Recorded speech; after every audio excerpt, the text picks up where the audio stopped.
안녕하십니까. 오늘은 고린도후서 5장 14절의 말씀으로 그리스도의 사랑이 우리를 강권하시는도다 라는 제목으로 하나님의 말씀을 나누고자 합니다.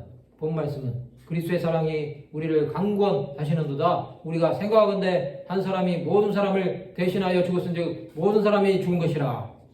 그리스도는 하나님의 사랑의 예표입니다.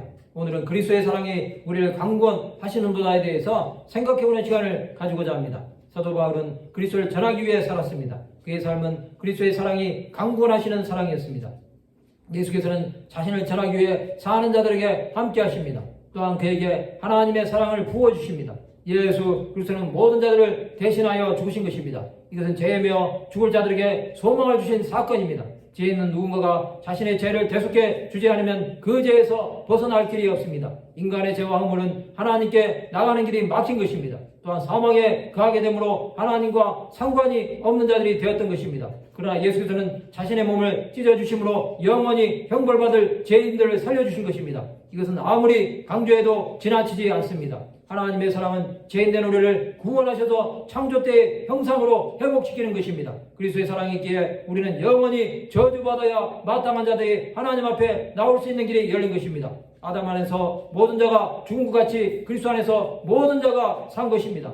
아담은 죽은 자들을 상징하지만 그리스도는 산 자들의 주가 되시는 것입니다. 이것은 사망은 그리스도를 믿는 순간부터 더 이상 상관이 없다는 것입니다. 수많은 하나님의 사람들은 그리스도의 사랑으로 살았습니다. 그들은 살아도 주를 위해 살고 죽어도 주를 위해 죽을 수 있었던 것입니다. 사도 바울은 자신에게 닥치는 고난을 그리스도의 사랑을 의지하여 믿음으로 이긴 것입니다.